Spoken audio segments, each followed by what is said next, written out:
राजेश और सुमित्रा एक ही कॉलेज में एक साथ एक ही क्लास में पढ़ते थे। राजेश अपने पिता की तरह राजनीति में बेहद रुचि रखता था और कॉलेज में छात्र नेता में सबसे प्रबल नाम था। उसके पिता देश के केंद्र सरकार के मंत्रिमंडल में उच्च स्थान रखते थे।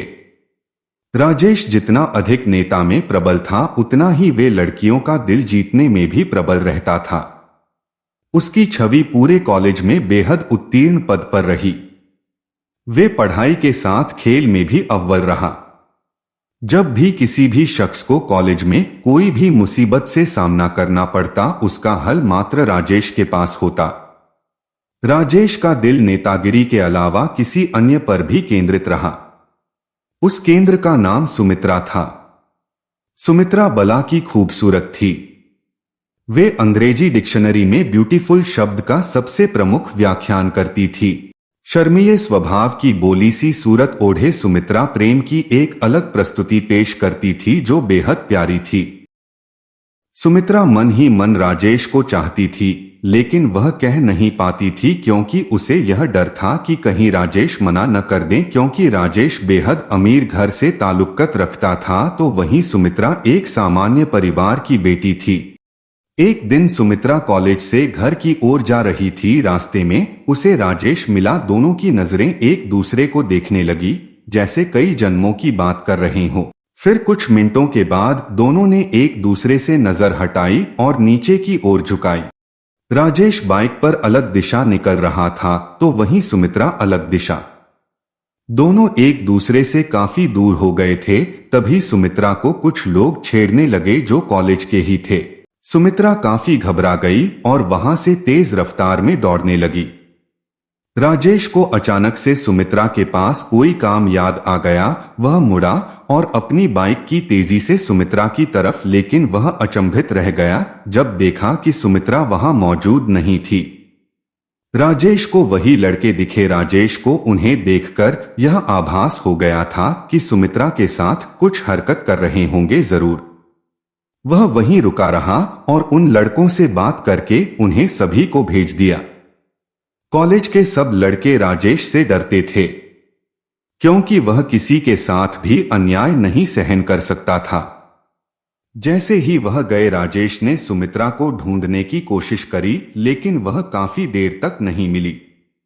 परंतु जैसे ही वह वापस जा रहा था तभी उसको कुछ रोने की आवाज आने लगी। यह आवाज एक गली से आ रही थी। राजेश ने उस गली के तरफ मुड़कर देखा तो सुमित्रा को पाया। सुमित्रा काफी भयभीत थी। राजेश ने उसे अपने बाहों में ले लिया और उसे भरोसा दिलाया कि वह उसे कुछ नहीं होने देगा। समय बीतने लगा और दोनों के प्रेम को अब नए रिश्ते की डोर में बांधने की बातें होने लगी। सुमित्रा और राजेश दोनों का विवाह होना नक्की हुआ।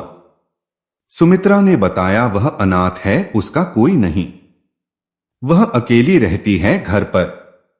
इस पर कईयों ने राजेश के घर से आपत्ति दर्ज करी, लेकिन राजेश का सुमित्रा के प्रति प्यार देखकर वह शादी कराने को राजी हो गए।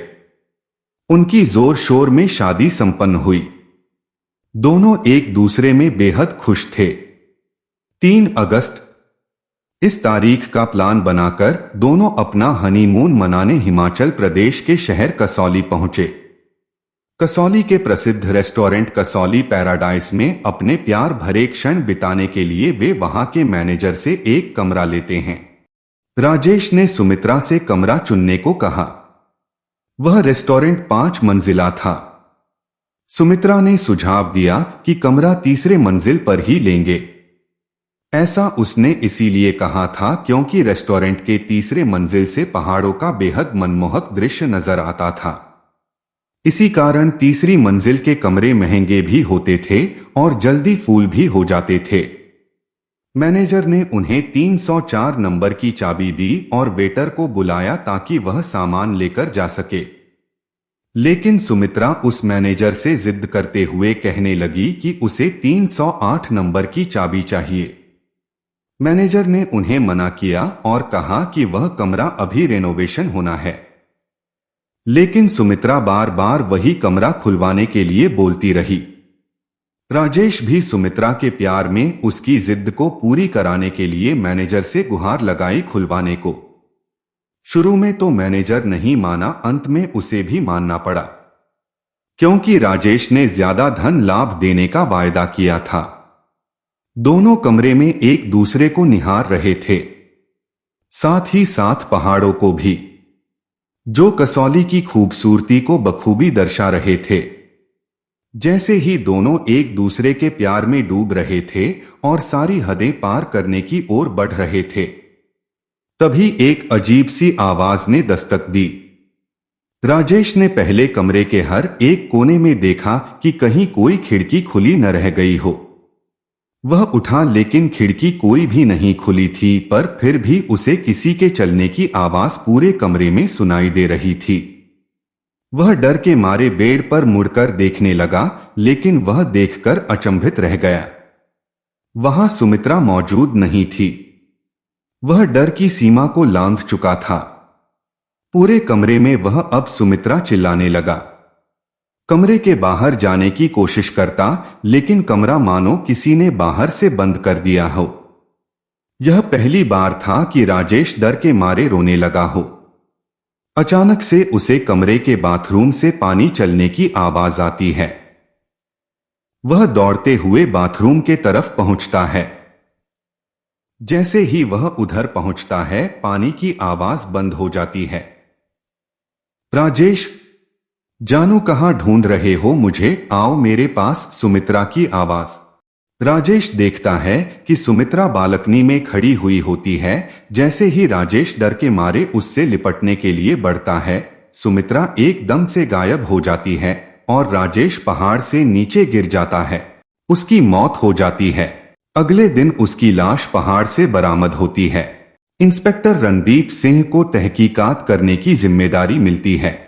उस लाश के पोस्टमार्टम रिपोर्ट के मुताबिक राजेश मौत से पहले उसकी धड़कन काफी तेज चल रही होती है। इंस्पेक्टर सुमित्रा को ढूंढने की कोशिश करते हैं, लेकिन उन्हें सुमित्रा का कहीं नहीं पता चलता। मैनेजर से इंस्पेक्टर सीसीटीवी कैमरे की फुटेज मांगता है, परंतु वह रिकॉर्डिंग देखकर परेशान हो जाता है। सीसीटीवी कैमरे में सुमित्रा की कोई फोटो नहीं दिख रही होती। इंस्पेक्टर को यह मैनेजर की चाल लगती है। इंस्पेक्टर राजेश के घर पर उसकी मौत की खबर लेकर पहुंचता है। सभी परिवार वाले आहत हो जाते हैं। इसी वक्त राजेश का भाई इंस्पेक्टर से सुमित्रा के बारे में पूछता है। इंस्पेक्टर कहता है कि कमरे में तो हमें कोई नहीं मिला। सब घर वाले कहते हैं कि राजेश और सुमित्रा का हाल ही में विवाह हुआ था।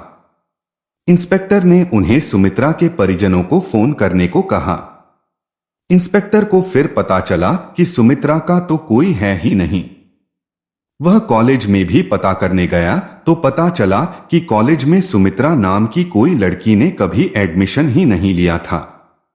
वह वाकई में एक भूत थी।